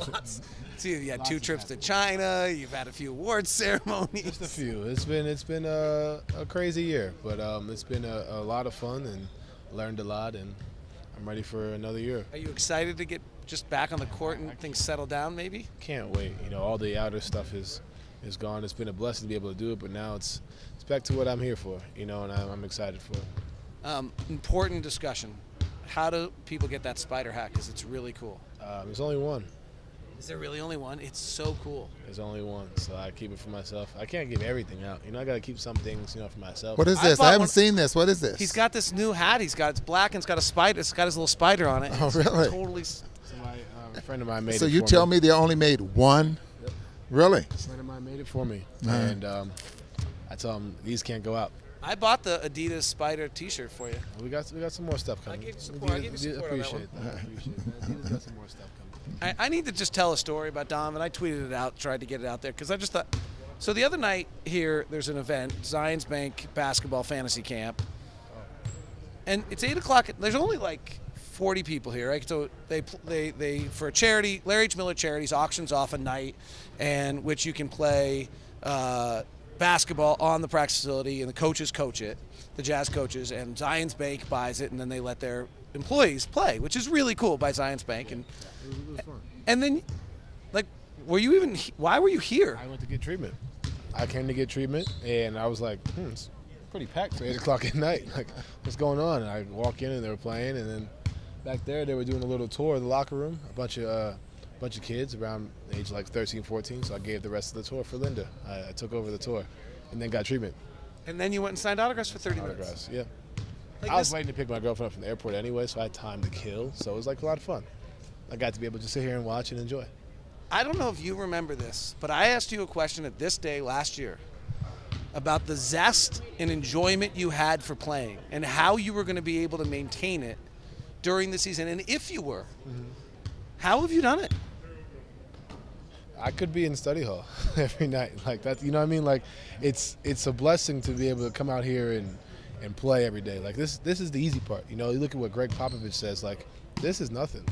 compared to like the real world, and I haven't had that experience yet. I haven't experienced it, so I'm just doing what I've been doing since I was 8, and being able to get paid for, which is a blessing, be able to do it in front of the best fans in the NBA and do it with guys who actually enjoy being around each other. It makes my life a lot easier. It makes it fun to come in to play basketball. Life's good. Not bad. No, it's interesting. So I'll tell you, you remind me of Ken Griffey Jr. when he came in with the Mariners, and he lost it. Really? He became super grumpy, lost the edge. So was the attention that he was getting so much being know. pulled on from so many different directions, which happens to all stars? I don't know, but I was with him. I can tell stories about him just throwing temper tantrums because they closed the roof instead of playing with the roof open, or vice versa at Safeco, because he just had gotten to the point where everything wore him out. Still one of the great players of all time, but remember, his zest and joyousness, I actually refer to you as the kid all the time, because you remind me of Ken Griffey Jr. with his hat on backwards, running around making catches and doing all that fun stuff that you probably grew up watching. Yeah, that's all I get. I get to run around and shoot jump shots and just have fun with the game, For me, my biggest thing is, like you said, there are tons of stories where guys, come in with the same energy, are happy-go-lucky, and then by year 10 they make their money, they do whatever, and now they're jerks, So for me, I can't be that. I was unfortunately, I wouldn't say a victim, but had an NBA player who's in the NBA. I asked to sign an autograph. I turned around and they were gone. So for me, I'll never forget that. That'll never. So my biggest thing is whatever I do on the court, I do on the court, but off the court, I just don't want to change. And obviously, my time will change as you get older, you get family, you get a wife and whatnot. Things will change, but never be rude. That's my biggest thing. That's my biggest thing. Just keeping a positive energy. On court, what's the improvement area? Being more efficient. You can't go 9 of 22. You can't do that. Being more efficient, making better passes. Finding Rudy on lobs a lot more. I said that throughout the year, and there were times where I did it. They were in spurts, but now being able to slow myself down so I'm able to make those plays, able to go out there and continue to build upon the base that I laid for myself, and and become a better defender for sure. I think the hardest part of being a rookie coming into the league at this level is knowing how to play the game. Obviously, you're a great talent, tremendous amount of upside to your game, but you still had to learn how to play at this level, and take away so much of your athleticism, but learn how to play the game. Hey, that's my hair. I just got a haircut.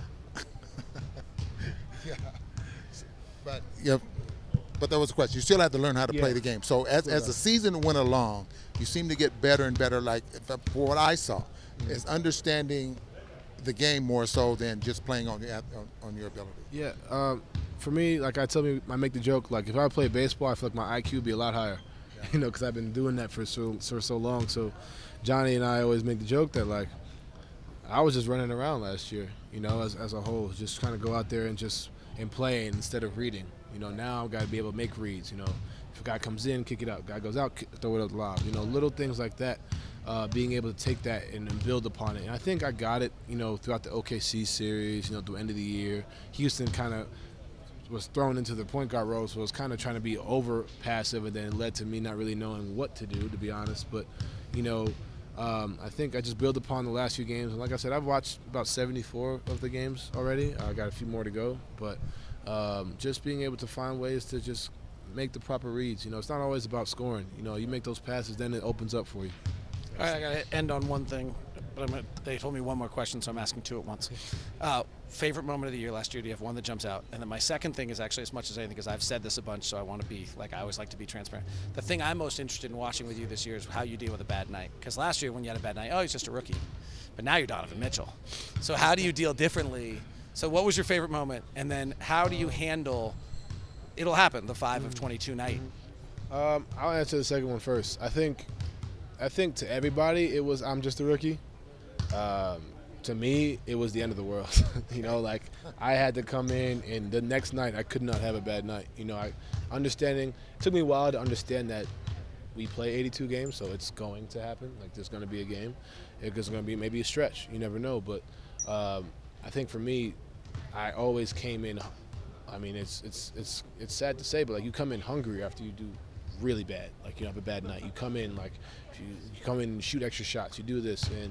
But for me, I think everybody's, like, little excuse was I'm the rookie. But for me, it was like, it doesn't matter. Like, you know, I mean, I'm being looked at as number one option. I need to play like that. You know, it doesn't matter if I was going against Kawhi, Dame, LeBron. It doesn't matter who it was. I had to be on. It didn't matter. I always wanted to be like that. And San Antonio was probably the one game where I was like, all right, I think I took 36 shots that night. 36 shots. And in the fourth quarter, I was like, I don't care. Like, this is what you do. You got to go out there and do it. Doesn't matter what the night looks like. Let me make something clear. You didn't need to ask him how many shots you took. He knows. So if there's any, he knows. Don't worry about that. What was the best moment? For the team, Game 6. Most definitely. That was the most satisfying win of the season, probably. And then personally, I would say the dunk contest. Oh, that's cool. Yeah, I've always wanted to do that as a kid, so be able to do that was dope. Thank you. Appreciate it. Thank you. By the way, I've done this. I usually wait till they're about done. I did it with Duncan. I've done it actually with Dirk. But I often will thank guys because we make a living off what you guys are doing, and the way you represent yourself in the league allows us to make a living. I will thank you in your second year. Like, the way you have ignited this city, you've been unbelievable. The way you've embraced everyone, I cannot thank you enough. It makes our job better. It allows us to be better conduits to our fans. It's incredible. So keep it. And if we're ever wearing you out, let us know. Not at all. Okay. Yeah, Thanks, man. Thank you. That is Donovan Mitchell. I think we're wrapping a little bit, but we've got some guys that are still floating around. We'll figure out what happens. Tyler Cavanaugh has finally left the building. He went to the press conference. Oh, okay. Now, this is the biggest name confusion that's going on here these days. Because we went from, we went from Trey Lyles, and now we have Trey Lewis. Lyles. No, and then I'm Lyles. and he's Lyles. Yeah. So Right. Trey Lewis, and then I got to make sure I pronounce your first name correctly. Is it Jairus? Is that right? Jairus. Jairus Lyles. Jairus. Like just Jairus, no S. Jairus Lyles. Okay, Jairus Lyles. So, like, it's the biggest like everyone's like missing them back and forth. Yeah. Right. What's your nickname? Hyundai. Who? Hyundai. What's that from? They gave it to me in college because I always had like new clothes, so they just called me Hyundai. Okay. You have the best story to talk about. Like, for all of the Donovan Mitchell stories of the Utah Jazz, the NBA, probably the basketball story of the season is your college tournament. Oh yeah, it was an incredible moment for us. Not only as just me, but our team and then our school as a whole. It just brought a lot of attention, a lot of more students, a lot of money came in after that game for the school. But it was an incredible moment, special. For those who don't know, the 16 seed beating the number 1 seed, and it's even hard to get it right. University of Maryland, Baltimore County. I think I got it right, didn't I? And you made a social networking guy like totally famous. I don't even know who he is or where he went, but he like that, whoever that kid is, like just grasped the moment. Man, he was awesome. He's killing Twitter right now.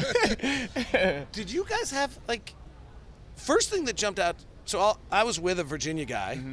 And I'm watching you play, and like 7 minutes into the game, I turn to the guy I'm with. I'm like, I think you might be in a little bit of trouble. I'm sure you'll figure it out. Like, you know, my mindset was like, I'm sure the number 1 seed will figure it out. But I'm watching you spread the floor, and you're driving at will early, and they clearly are uncomfortable with a spread floor. And you're playing 5 out, if I remember correctly. Yeah, 5 out. We just wanted to get everybody, like, especially their bigs, wanted them to get out the paint because they play that pack line defense, and we shoot too. So like, we knew if we were hitting our threes, it would open up the drives and then more kick out. So we just wanted to make them scramble on offense. And when did you know, like, oh, something's working here?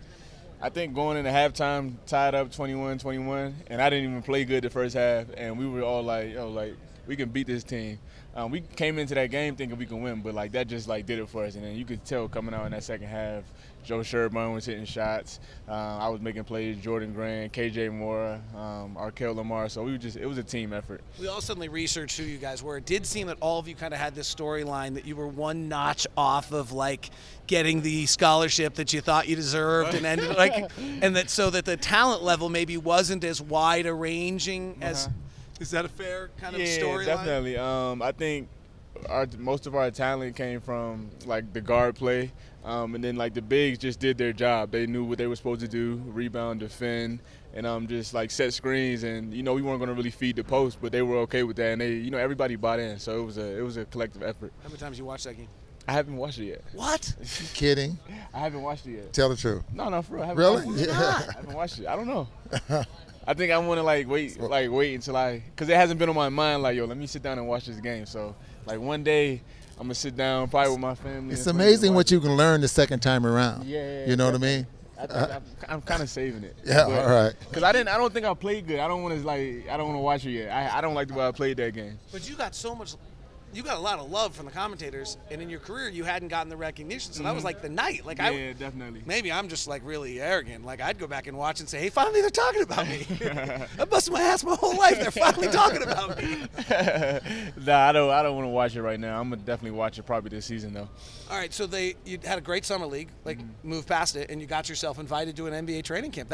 I mean, that's not quite 16-1, but it's pretty close. I mean, it's just another step in the right direction. You know, there's still a lot more work to be done. I just got to be patient though.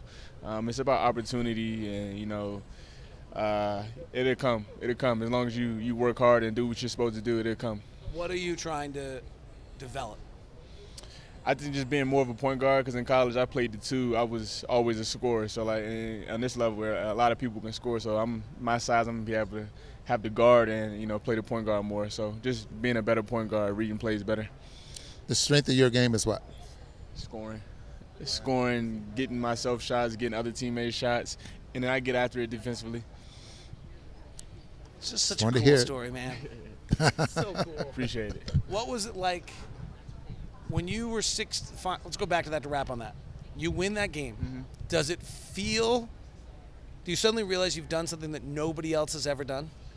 I mean, not right away, because we're still in the moment, like, yo, we just did this, but I don't think, even for like me, it hasn't sunk in yet, like what we've done. I don't think it will later. It probably will later down in my life, but I think even for my teammates, they're probably just like, they probably don't appreciate it as much as we should. So I think it'll come as we get older. Here's the best part about it. Unless somebody else does it again sometime soon, they're going to be talking about it every year forever. Yep. Till the next one does it, right? Like Richmond beat Syracuse 15-2. We still hear about it all the time, the Richmond Spiders. And like Curtis Blair, the official, was on that Richmond Spiders team. Like every time we have one of their games with Curtis Blair, I mention that in the broadcast. Like that one still lives. But now it doesn't get mentioned anymore because now they're 16 versus 1. I never even heard of that one. The 15-2. See, 16-1. Thanks, my man. Best of luck to you. Enjoy camp. Appreciate it. Ron Boone, David Locke, UtahJazz.com. They're off to the press conference. Unbelievable. How are you, David Locke? Nice to meet you. We haven't even met you before. I haven't, I think I said hi to you briefly over there. How are you? I'm good. How are you? Media day. Let's find out how things are going today. I mean, is this overwhelming or what? No, I mean, it's been good. I mean, I had it last year in Atlanta as well, but it's just exciting to get the season started. It's a long day for sure, but it's exciting. Help me out. I couldn't figure this out from the way Atlanta wrote their bio. Did you start last year as a two-way guy, or did you work it's confusing. So what happened last year? So I went to training camp on a G League contract where I was going to go to training camp, get cut, and then go down to the Bayhawks. And then I went to the Bayhawks, and I was there for training camp, and I played the first game, and Atlanta had like 3 or 4 big guys who were out with injuries. So they called me up on a two-way. There was just going to be like 4 or 5 days. And then I played a couple games, and then they extended it a week or so because something else happened, and someone else wasn't ready to play yet. And I played really well against New Orleans. And then I stayed up after that game and stayed in the rotation a little bit. And in mid-December, they converted me to a contract, and then I was there, and at the end of the year, I went back down to Erie a bunch because they were making a playoff push. I couldn't figure out when I was reading the bio. It's crazy. Whether you so you've spent a little time as a two-way player. Yeah, like 40 days. Right. Like 40 Does that days. help you at all in your approach to this?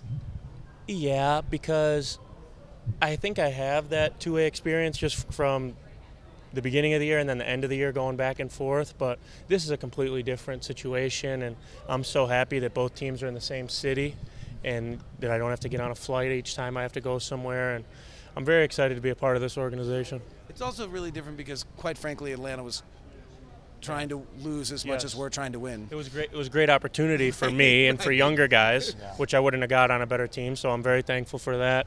But I'm really excited to be part of a winning culture, a really good team, and just to learn from all these guys and continue to get better. You've been playing some of the OTA stuff, some of it 3-on-3, some of it the OTA. What is it like going up against a Rudy or a Derrick, or depending if you're sliding over Jae late in the camp or wherever, when you have some of these matchups? What has that been like for you? Well, I didn't realize how big Rudy was. He's huge. Just watching how guys play with him, and they just throw it around the rim, and he always goes and gets it. So that's new, by the way. Yeah, to have that as an asset is crazy, and how much space he takes up. But also, Fave is a big boy, and having the opportunity to bang with these guys and just get better. And I'm just excited. I've learned a lot from Thabo, and haven't gotten to know Jae a bunch yet, but I will continue to get to know him, and just learn for as much as I can from these guys is going to be big for me. So, actually, I was going to make a joke that we're online, so I can't. It's going to be really funny, and then it was going to go out on Twitter, and then it was going to be misinterpreted, and then it was going to be a problem. So, Mike Budenholzer and Quin Snyder are both pretty smart guys. Yes. These systems are not that different. Does that help you out a lot? Yes.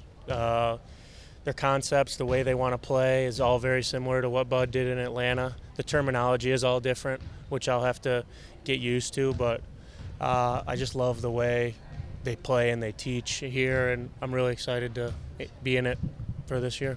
Give us a little background for those who don't know Tyler Cavanaugh. And you and I actually haven't gotten a chance That'll to help me out as well. Sit down. Grew up where? Brothers and sisters? What's the run? I'm from Syracuse, New York. I have 2 younger sisters. I went to Wake Forest for 2 years and then transferred to George Washington, which is in Washington, D.C. in the A-10. Finished my career there. And then I was undrafted last year and had the whole Atlanta thing, and now I'm here. But I've been all over the East Coast throughout my career, and this is my first time out west, so I'm excited to be here, and I think it's just a great opportunity for myself to be in this organization and continue to grow. And nobody from Syracuse, New York will complain it's too cold here. No one. No. I'm looking forward to seeing some snow, actually. You missed it, and there wasn't any of that in Atlanta. Nothing. Nothing at all. Why the move from Wake Forest to GEW?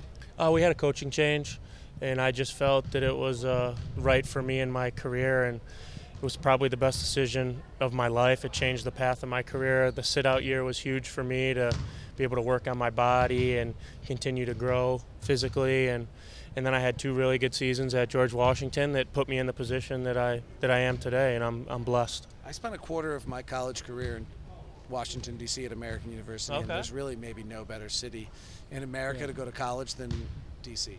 Yes, I love Washington, D.C., and I'm always excited to get a chance to go back. Well, hopefully you do it with us while we head to D.C. for our, I think we get a night off there before we play. It's one of those cities I always check when the schedule comes out of whether we get time in D.C. So best of luck to you. Hope you enjoy training camp, and good luck. Thank you so much. Appreciate your time. How wide is our angle? Did we just catch the Rudy Gobert corner 3 over there? We missed that. Because early in the year, it seemed like when you're having a lot of new players, I mean, there's more teaching. There's those more, new players really hold you back. Yeah, they really do. There's only one newbie. Luckily, you got some other friends for the opening part of the season. Boy, you're going to catch hell at the beginning of the year. Can you imagine the things you're going to have to be being the only rookie? I know. You know. Yeah. I can remember one time, David, when there was no rookies on the team, but the player was the youngest on the team, but only been there 1 year, and he still caught hell. Well, there was also the year that Ennis was the second-year player, and he was just still being so young that they just made him do all the exactly. rookie things. Yeah. Ennis has the quote of the day today, by the way. Really? Yes, I can't say it on our broadcast because we're in Utah, but I'll share it with you later. All right. I'd suggest you don't go to it either. How are you? I'm doing good. Yeah. Did you? So I watched a bunch of OTAs. Do you have a feeling that you were trying to prove something and you were really good? Or did you just play really well, or you felt really comfortable? Like, what was your vibe on that? I mean, you balled out and played really good basketball. I just feel comfortable. It's actually really easy to play with the guys on this team because, they play basketball the right way. And then, when I'm on a team with like Joe or Ricky or Donovan, Rudy, whoever it is, I'm playing with someone who has a really high basketball IQ. So that makes it easier to just kind of fit in. And me being someone who played 4 years in college and 4 very different roles each time, I can kind of adjust on the fly and do whatever needs to be done. You and I have talked about this, and you're coming. The first time I brought it up to you, I got the Heisman, quite frankly. Like, I thought you were like, hey, wait a sec, that's a little too fresh. You're a little more open about this now. So, and your freshman year, you're kind of off the bench and immediate scorer kind of guy. Your second year, this floor is spread, and I think you took like 114 shots at the rim.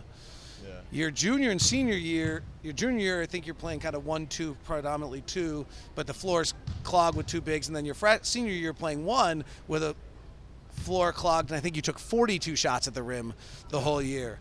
Like, now that you're sharing this a little more openly, kind of elaborate on what maybe inhibited you from showing all your skills, but then also what the positive is now working forward. It's obviously the team dynamic each year. Coach K is gonna put the best players on the floor, and so I think the most extreme example is between my sophomore year to my senior year, where sophomore year, Brandon Ingram's our 4-man and he's a guard, and Marshall Plumlee's our 5-man, and that's ball screen and roll, catch lobs at the rim the whole time. So there's a ton of space for driving kick opportunities.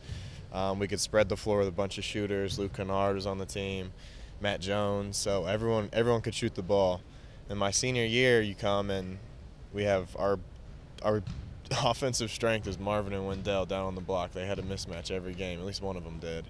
And so when you have 2 pretty much 5s or 4-5 on the block there's not much space for drive and kick, because when you drive, the guards don't have to come in and help. The big just steps up. So that's the difference, but it taught me to score in different spots. Shot a lot more threes my senior year. The thing that jumped out to me when I watched film of you was how rarely in the last 2 years you ever got the ball with an advantage. That if there was an advantage, you had to create it. I go back and watch your sophomore year, that wasn't as true. Have you noticed how much Quin's system should get you the ball with an advantage by the time you get it?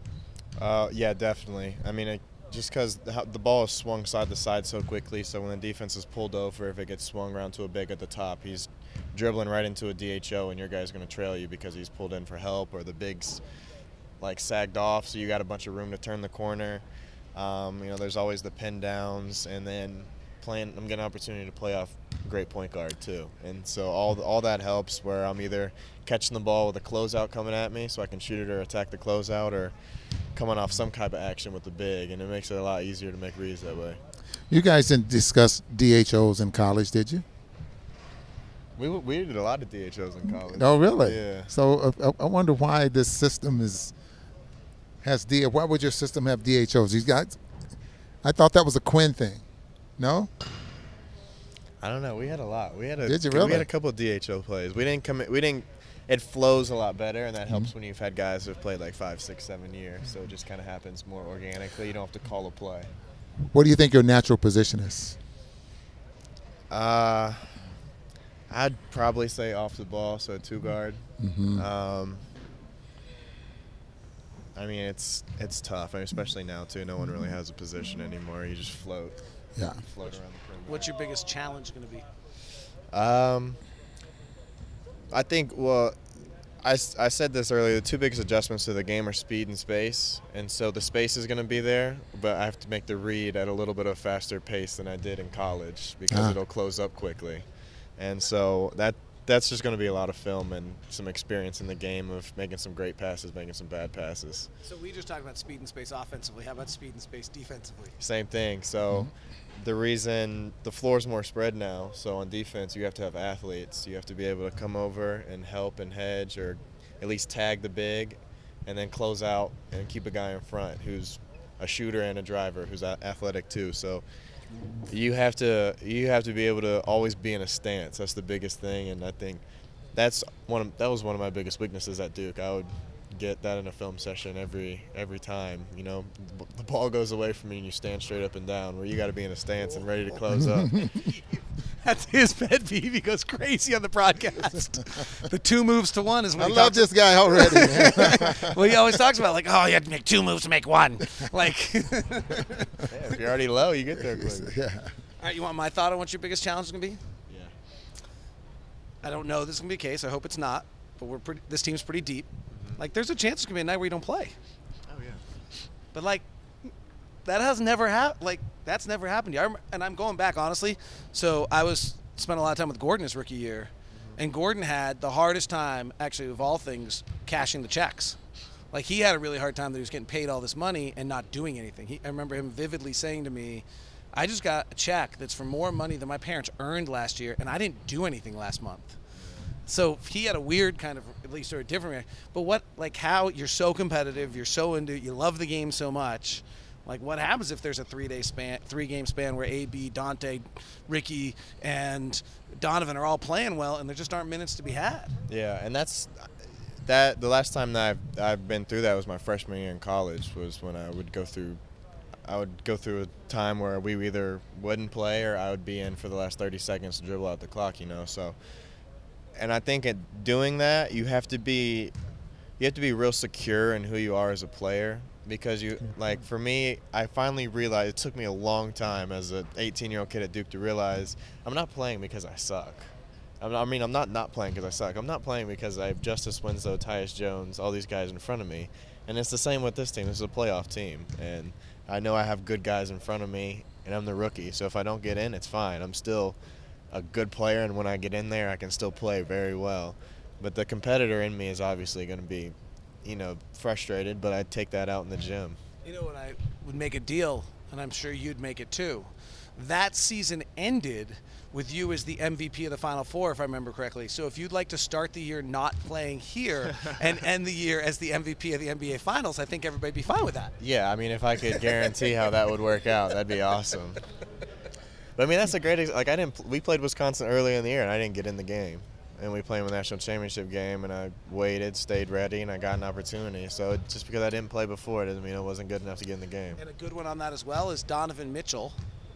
December of his sophomore year gets benched by Pitino, and 12 months later is dropping 44 against New Orleans or whatever. In the NBA, huh? So, you're absolutely right. Yeah. David, you know what I just noticed? I played 13 years, and incidentally, this is my number. I was good. I was 38 years old before I shaved, first time. Do you shave? Like once a month. That's what I thought. I was 38 years old before I even shaved, and that's just going to be just like about once a month. So I was going to wrap this with third all-time leading scorer in the history of the ABA, to your right, longtime NBA player, wore 24 for the Utah Jazz. What suggestions would 124 give another as he begins his Just wear that number proudly, that's all. That's all. It's a great number. There's no suggestions. He's got all the tools right now. What's the suggestion? Can I share your Donovan story with him? Okay, go ahead. Why don't you share your Donovan story with him? And I've already told you I like his toughness. I could care less how many guys you tripped or anything like that. Just in order to survive in this league, you got to have toughness. Donovan Mitchell pushed Joe Embiid to the floor, and I was more impressed with that than how many points he scored in that night. Can't be soft in this league, and I think you got the tools. That's good advice. Thank you. Yeah. Best of luck, my man. Thank you. Good luck. Thanks for the conversation. All right, that is Grayson Allen. And that wraps up our UtahJazz.com coverage for media today. Thanks to the crew here who all scrambled and busted their butt and got things rolling after some difficulties earlier. Thank you for your patience for sticking with us. Thanks to Derrick and Danny and Madeline and Corey and Michael. I think I got all of them and their work. There's Gina over there. Thanks to Gina, too. We just like Gina. So thank you to everybody, and I hope everyone had a good time. The guys at 1280 The Zone are still rolling, so if you want to talk to Gordon and listen to Gordon and Jake, you can do that, and thanks for staying with us today on UtahJazz.com. Ron and I will be with you via all sorts of different platforms as the year goes on. Training camp opens tomorrow. We're excited for it. Take care. Let's go. Let's go watch hockey.